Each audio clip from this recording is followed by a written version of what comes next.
What is going on, guys? It's your boy Kendrick, and welcome to another episode of The Pondering. So, for this episode, I want to focus more on things I wish I would have known in my early 20s, since I'll be turning 31 here in less than a month. So, May is my birthday. I'll be 31 years old, and it's just crazy how fast time flies from being the age of 21 to the age I am now. And it's crazy, just thinking about that, and kind of took things for granted, especially after my parents told me how fast life's going to fly by and just enjoy it while you can. But during that time period, I made a lot of mistakes. And so for this episode, these are the 4 things I wish I knew in my 20s.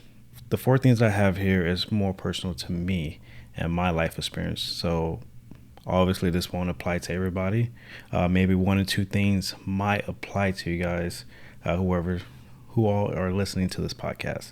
So the first one that I have is finding your love language.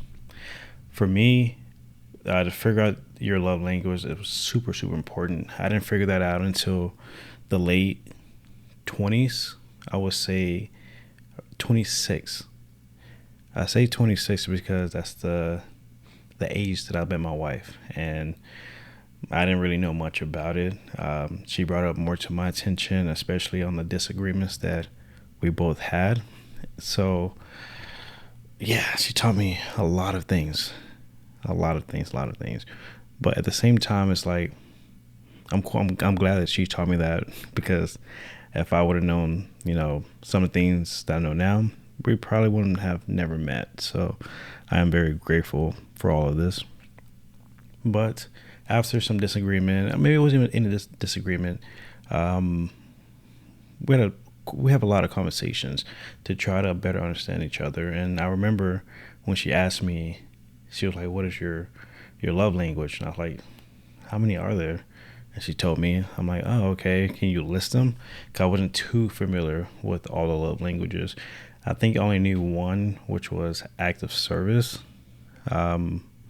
Yeah, that's the one I knew. I forgot who told me about that. Or maybe I just heard that or just read it from somewhere. But that's the only one I knew at the time of this whole conversation between me and my wife.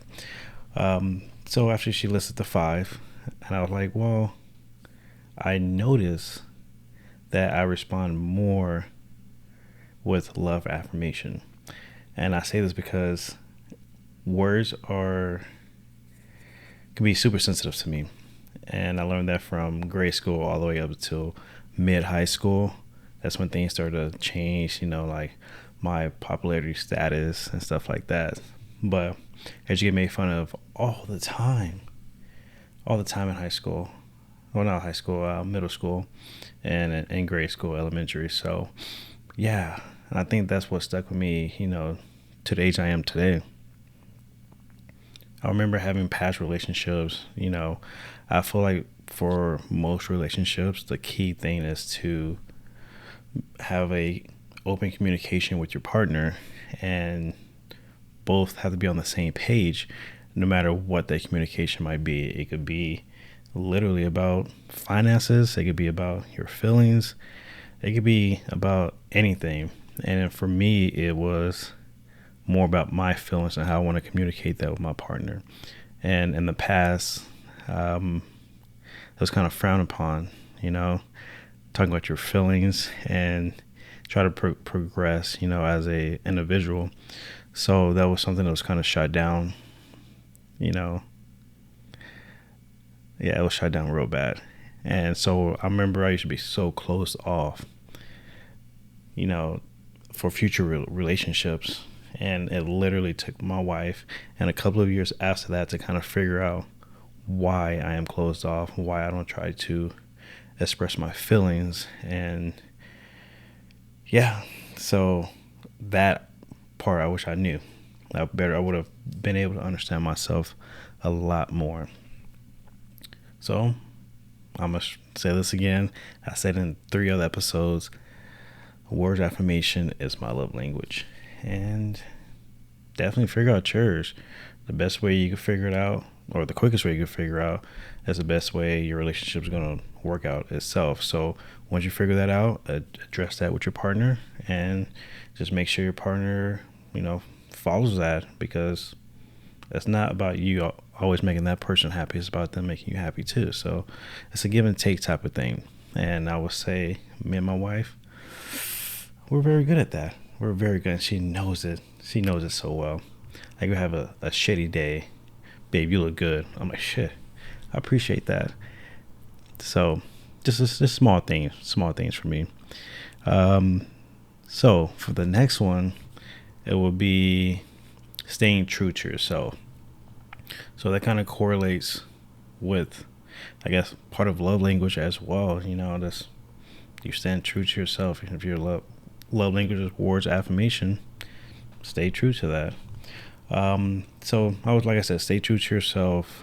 Don't try to please everybody, because if you try to please everybody, you're the only person at the end of the day is going to be hurt. That's pretty much what it is. That's it. And from experience again, because all I wanted to do was be liked by my peers, whether it was at school, my family, or at work, especially at work. Yeah, that one, it took up until the age of 28 to figure that out, that no one really cares about you. You got to focus on yourself. Don't sit there and try to please every last person, because it only going to hurt you a whole lot more. And the fact that no one's even going to know besides you that you're actually bothered or hurt, because no one's treating you the exact same way you're treating them. So that's something you just have to get over with. Again, I wish I would have learned that. It took me 28 years to figure that out. It took me my firstborn to figure that out, that no one really matters besides,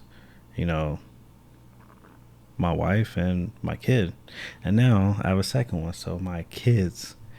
And especially when I turn 30, I'm like, I don't give a fuck about what you think about me. I don't give a fuck about anything. I don't care. I'm going to do me. I'm going to work hard and make sure I strive to be the best person I can be.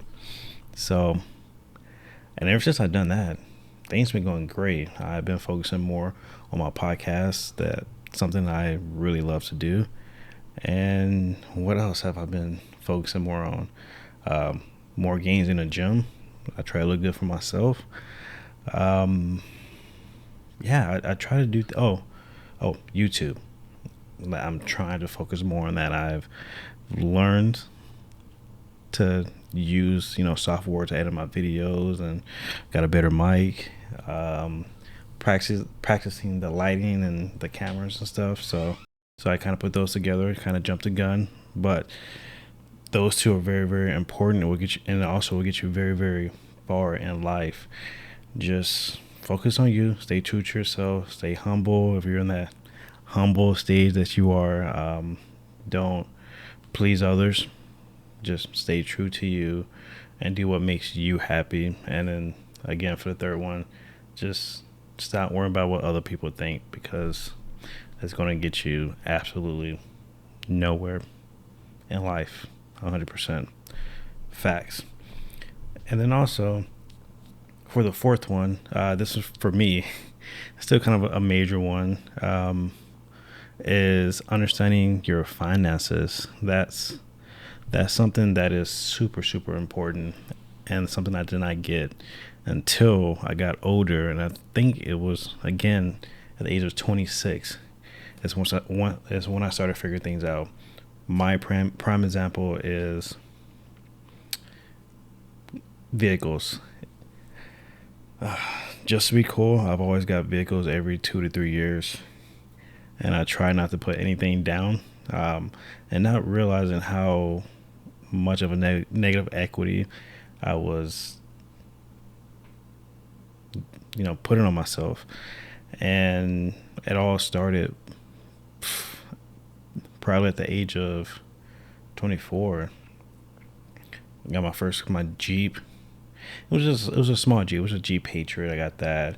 I lifted it, put some bigger tires on there, and wasn't satisfied. I wish I would have done my research on how high those things can go. I didn't realize what type of vehicles those were, since it's based off those car platforms. And so I was like, okay, well, let me trade it in, because at the time, my previous relationship, she ended up getting a new car, and I was like, oh, bet. Well, I'm about to give me a new one too.